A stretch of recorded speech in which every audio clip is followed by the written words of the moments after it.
Good morning friends, எல்லாருக்கும் வணக்கம். இன்றைக்கி வெள்ளிக்கிழமை அழகான மார்கழி பெருவிழா நடந்து கொண்டு இருக்கிறது. வந்து சிவன் கோயிலில் திருவம்பாவை, விஷ்ணு கோயிலில் திருப்பாவை படிப்பாங்க. எங்களோட பூஜையும் நடந்து கொண்டு இருக்கிறது.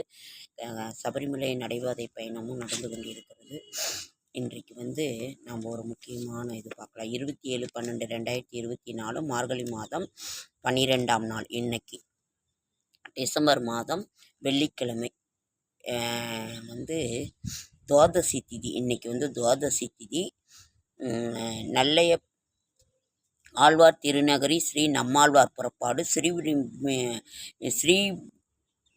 திருவிடை மருதுரு ஸ்ரீ பிரகத குஜாம்பிகை பவனி நல்லையப்பருக்கும் காந்தியம்மனுக்கும் தாமிரபரணி ஆற்றில் ஜலத்தில் திருமஞ்சன சேவை. ஸ்ரீவில்லிபுத்தூர் ஆண்டாள் புறப்பாடு. ஸ்ரீவில்லிபுத்தூரில் வந்து நம்ம ஆண்டாளனோட இது ஒவ்வொரு பிரம்மோற்சவத்துக்கும் திருப்பதிக்கு இங்கேருந்து ஸ்ரீவில்லிபுத்தூரில் அம்மா சூடி கொடுத்த அந்த சுடர் மாலை வந்து இங்கேருந்து போகும். ஸ்ரீவில்லிபுத்தூர்லேருந்து திருப்பதி ஏழுமலையானுக்கு. இன்றைக்கி சூரிய உதயம் 6:24. இன்றைய மருத்துவ குறிப்பு வந்து தினசரி 5 ஆவாரம் பூ சாப்பிட சர்க்கரை நோய் குணப்படும். கோதுமையும் ஆரியம் இதெல்லாம் சேர்த்துக்கிட்டோன்னா களி மாதிரி செய்து சாப்பிட்லாம். அப்படி இல்லைன்னா அடைத்தட்டி கூட சாப்பிட்லாம். நிறைய சாதம் கம்மியாக சாப்பிட்டு காய் நிறைய பொரியல் இவ்வளோ சாப்பிட்ணும் சர்க்கரை நோய் இருக்கிறவங்க. அதுதான் ஃப்ரெண்ட்ஸ். இது முன்குத்திய இடத்தில் வந்து இது பண்ணுவாங்க, வேறு ஒன்றும் இல்லை. இதுதான் ஒரு இப்போ வந்து சுகருக்கு வந்து பாவக்காய் சேர்த்துக்குவாங்க. அதே மாதிரி பாவக்காய் பொரியல், பாவக்காய் சாறு கொஞ்சமாக எடுத்து இதெல்லாம் சேர்த்துக்கிட்டு இருக்கும்போது சுகர் நமக்கு வந்து கட்டுப்படும். திரிபலாசூரணம்னு ஒன்று நாட்டு மருந்து கடையில் விற்கிது, அதையும் வாங்கி எல்லாம் சாப்பிட்றாங்க. உணவு கட்டுப்பாட்டில் சாதம் கம்மியாக எடுத்துக்கிட்டு கோதுமை அரிசியை கட்டுப்படுத்திட்டு நிறைய காய் சாப்பிட்ணும். அதே மாதிரி நம்ம வந்து ஆரியம் கோதுமை அப்படியே களி மாதிரி செய்து அப்படி சாப்பிட முடியல, அடை மாதிரி தட்டியா, ஏன்னா மெல்ல முடியாது ஒரு சிலருக்கு. களி தோசை அந்த மாதிரி சாப்பிட்டா உடம்புக்கு ரொம்ப நல்லதுங்க. இதுதான் இன்றைய ஒரு இது. இன்று மார்கழி மாதம் 12ஆம் நாள் வெள்ளிக்கிழமை.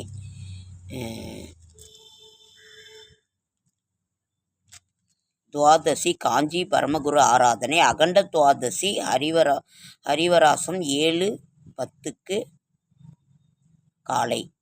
பரமகுரு அகண்ட துவாதசி இன்னைக்கு வந்து இன்றைக்கு நாம் வந்து என்ன படிக்கலான்னா இன்றைய 25வது வருட ராசி பலன் என்னங்கிறத பார்க்கலாம். ஓகேங்க. செடியாய வல்வினிகள் தீர்க்கும் திருமாலை நெடியானே வேங்கடவான் இன் கோயிலின் வாசல் அடியாரும் வானவரும் அரம்பையரும் கிடந்து இங்கே படியாய் கிடந்து உன் பவளவாய் காண்பேனும். அதாவது 2025ஆம் வருட ராசி பலன் பார்க்கலாம். அஸ்வினி நட்சத்திரத்துக்கு வந்து செவ்வாய் கேதுவின் அம்சம் கொண்ட உங்களுக்கு யோகமான வருடம். 2025 வருடம் யோகமான வருடம். இதுவரை இருந்த நெருக்கடி இந்த வருடத்தில் இல்லாமல் போகும். பரிகாரம் வந்து ரொம்ப சுருக்கமாக நான் சொல்கிறேன். விநாயகரை வணங்கி வர வாழ்வில் வளம் உண்டாகும். வந்து எல்லாமே பரம்பரை நோய், ராகுகேது சஞ்சாரம், சனி சஞ்சாரம், குரு சஞ்சாரம், சூரிய சஞ்சாரம், பொதுப்பலன் வந்து ரொம்ப நல்லா இருக்குது. தொழில், பணியாளர்கள், பெண்கள், கல்வி, உடல்நிலை, குடும்ப பிரச்சனை எல்லாம் அறிந்து ரொம்ப மன அமைதிக்கு உங்கள் நட்சத்திரத்தன்று கோவிலுக்கு செல்லுங்கள்.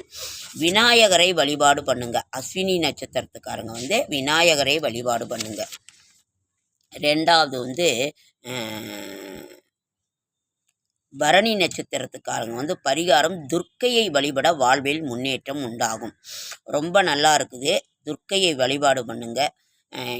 வந்து அதற்கு பிறகு கார்த்திகை நட்சத்திரத்துக்காரங்க வந்து குரு பகவானை வழிபட வாழ்வு வளமாகும், நன்மை நடந்து நன்றாக இருக்கும். அதாவது 2025ஆம் ஆண்டு பரணி கார்த்திகை நட்சத்திரம். அதற்கு பிறகு ரோகிணி நட்சத்திரம் பரிகாரம் வந்து சிவனை வழிபாடு பண்ணுங்கள். இந்த வருடம் உங்களுக்கு வந்து அமோகமாக இருக்கும். அதே மாதிரி மிருகசீரிடம் வந்து பரிகாரம் முருகனை வழிபாடு பண்ணுங்கள், ரொம்ப சுபிக்ஷமாக இருக்கும். நான் வந்து சுருக்கமாக தான் ஃப்ரெண்ட்ஸ் சொல்கிறேன், அப்புறம் விரிவாக நம்ம சொல்கிறேன். திருவாதிரை நட்சத்திரக்காரங்க புத பகவானை தரிசித்து வர முன்னேற்றம் உண்டாகும். காலபைரவரை, அதாவது அதற்கு பிறகு புனர்பூசம் காலபைரவரை வழிபாடு பண்ணி வர நன்மை அதிகரிக்கும். இதெல்லாம் வந்து நீங்கள் செய்யுங்க. வந்து பூச நட்சத்திரக்காரங்க சனீஸ்வரருக்கு நல்லெண்ணெய் தீபம் ஏற்றுங்க, ரொம்ப நல்லாயிருக்கும்.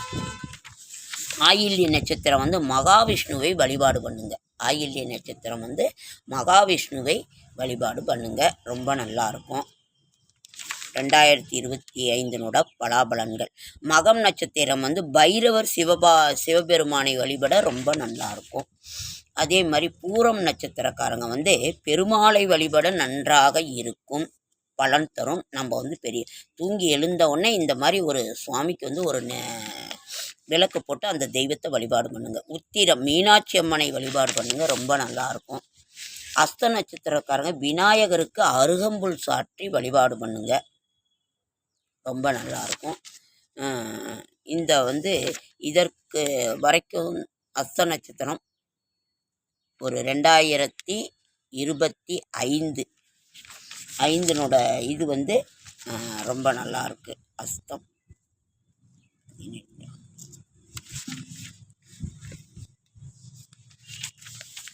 சித்திரை நட்சத்திரக்காரங்க வந்து குலதெய்வத்துக்கு பொங்கலிட்டு வழிபாடு பண்ணுங்கள். வீட்டிலையே நீங்கள் செய்யுங்க, அங்கே போக முடியலன்னா வீட்டில் செய்யுங்க. சுவாதி நட்சத்திரத்துக்காரங்க நரசிம்மரை வழிபாடு பண்ணால் நன்மை அதிகரிக்கும். விசாக நட்சத்திரம் சிவபெருமானை வழிபட்டால் வாழ்வு சிறக்கும். முருகனை, அதாவது அனுச நட்சத்திரக்காரங்க முருகனை வழிபாடு பண்ண வாழ்க்கை வளமாகும். கேட்டை நட்சத்திரம் வந்து துர்க்கையை வழிபாடு பண்ணினால் வாழ்க்கையில் முன்னேற்றம் வரும். மூல நட்சத்திரக்காரங்க விநாயகரை வழிபாடு பண்ணுங்க. பூராட நட்சத்திரம் வந்து குரு பகவானை தரிசித்து வாருங்கள், நன்மை உண்டாகும். வீட்டிலேயே வச்சு கூட தூங்கி எழுந்து பாருங்கள். உத்திராட நட்சத்திரக்காரங்க வந்து அபிராமியை வழிபாடு பண்ணி சங்கடம் நீங்கும், நன்மை ஏற்படும். வந்து திருவோண நட்சத்திரக்காரங்க வந்து பைரவரை வழிபாடு பண்ணுங்க, நம்மளோட நன்மை அதிகரிக்கும். அபிட்ட நட்சத்திரக்காரங்க பெருமானை வழிபட்டு வர வந்து நல்ல இது கிடைக்கும்.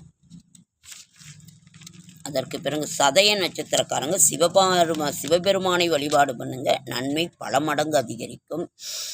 பூரட்டாதி வந்து காளியை வழிபட நினைத்தது நடக்கும். பூரட்டாதி வந்து காளியை வழிபாடு பண்ணுங்க, நினைத்தது நடக்கும். உத்திரட்டாதி நட்சத்திரம் பகவதி அம்மனை வழிபாடு பண்ணுங்க, சங்கடங்கள் நீங்கி நன்மை ஏற்படும். ரேவதி நட்சத்திரம் முருகனை வழிபாடு பண்ணுங்க, நன்மைகள் அதிகரிக்கும். இந்த மாதிரி ஒரு நம்மளுடைய 2025 நட்சத்திரத்தினுடைய பலன். குலதெய்வ கோவிலில் விளக்கேற்று கஷ்டம் தீரும். குலதெய்வத்துக்கு முடி காணிக்கை முதல்ல அதே மாதிரி ரொம்ப நாள் நீங்கள் வந்து திருமணமாகலைன்னா உங்களோட எந்த தெய்வம் பிடிச்சிருக்கோ குலதெய்வத்துக்கோ முதல் சேரீ, முதல் மாங்கல்யம் வெளியில் கூட செய்யலாம், கம்மியாக உங்களால் முடிந்தது. முதல் சேலை, முதல் தாலி வந்து குலதெய்வத்துக்கோ உங்களோட இஷ்ட தெய்வத்துக்கோ கொடுங்க. குலதெய்வத்துக்கு கொடுங்க, வெளியில் கூட சின்னதாக செஞ்சு போடலாம். முதல் சேலை ஒரு காட்டன் புடவை கூட வாங்கி கொடுத்துட்டு அதற்கு பிறகு உங்களோட மனைவிக்கு ஒரு எடுங்க. அப்படி ஆண் பிள்ளையாக இருந்தாக்கா முதல்ல ஒரு வேஷ்டி துண்டு ஒரு இது கொடுங்க, உங்களால் முடிந்தது. முதல்ல எடுத்துகிட்டு அதுக்கு கொடுத்துட்டு அதுக்கப்புறம் நீங்கள் திருமணத்திற்குன்னு வேணுன்னா உடனே நடக்கும். இது வந்து ஒரு மிகப்பெரிய ஒரு இதுன்னு ஃப்ரெண்ட்ஸ். குலதெய்வ 1000 தெய்வம் இருந்தாலும் குலதெய்வத்திற்கு இடையவில்லை. நம் முன்னோரை காப்பாற்றிய தெய்வம் நம்மையும் காப்பாற்றும்.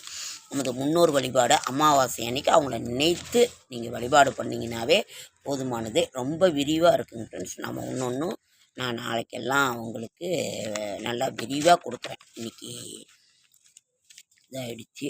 ஓகேங்க ஃப்ரெண்ட்ஸ், லைக் பண்ணுங்கள், ஷேர் பண்ணுங்கள், கமெண்ட் பண்ணுங்கள், சப்ஸ்கிரைப் பண்ணுங்கள். என்னால் முடிந்த ஆன்மீக தகவல் தரேன். டிசம்பர் 1ஆம் தேதி, அதாவது ஆங்கில புத்தாண்டு வந்து புதன்கிழமை பிறக்குது. சுப நாள், சந்திர தரிசனம். ரொம்ப ரொம்ப நல்ல நாள். நாம் எப்போவுமே மாத பிறப்பு வருட பிறப்பாக இருந்தாலும் நீங்கள் வந்து முதல்லே வாங்கி கூட வச்சுக்கோங்க. இப்போ எல்லாம் ஏன்னா விலை அதிகமாக இருக்கும். பூ, அரிசி, பருப்பு, மஞ்சள், கல்லுப்பு இதெல்லாம் வீட்டில் வாங்குங்க. இல்லை உள்ளே இருந்தே கூட சாமிக்கு முன்னாடி எடுத்து வச்சு ஏதோ ஒரு நெய்வேத்தியத்தை வீட்டில் இருக்கிறது இனிப்பான நெய்வேத்தியம், அதாவது பேரிச்சம்பழம், உலர் திராட்சை, வெல்லம், சர்க்கரை வீட்டில் இருக்கிறத எடுத்து இனிப்பாக வச்சு நீங்கள் ஒரு நிவேதனம் பண்ணுங்கள். இந்த வருடம் வந்து நமக்கு அமோகமாக ரொம்ப நல்லாயிருக்கும். மார்கழி திருவிழா நடந்து கொண்டிருக்கிறது. ஆழ்வார் திருவடிகளே சரணம், ஆண்டாள் திருவடிகளே சரணம். ஓம் ஸ்ரீ நாராயணாய நமோ நமக, ஓம் ஸ்ரீ நாராயணாய நமோ நமக. இதை வந்து இந்த வருடம் அனைவருக்கும் புத்தாண்டு 2025 புத்தாண்டு நல்வாழ்த்துக்கள். எந்த தெய்வத்தை வழிபட்டால் எந்த நட்சத்திரக்காரங்க என்ன வழிபட்டால் இதாக இருக்கும், நான் ஏதோ ஒரு பயனுள்ள தகவல் தரேன். இதே மாதிரி இன்றைக்கி வந்து சுகருக்கு என்ன பண்ணலாங்கிறதையும் நான் சொல்லியிருக்கேன். ஓகே ஃப்ரெண்ட்ஸ், அடுத்த வீடியோவில் சந்திக்கலாம். என்னோடய ஷார்ட்ஸ் வீடியோ பார்க்குற அனைவருக்கும் மனமார்ந்த நன்றி. நடைபயணம் மேற்கொண்டு இருக்கிற இன்றைக்கி நைட்டு நாங்கள் சந்திக்க போகிறோம். எரிமேலிக்கு போய் அவரை இன்றைக்கி நாங்கள் சந்திக்க போகிறோம். ரொம்ப ஒரு ஆவலான ஒரு இது. ஓகேங்க, அடுத்த வீடியோவில்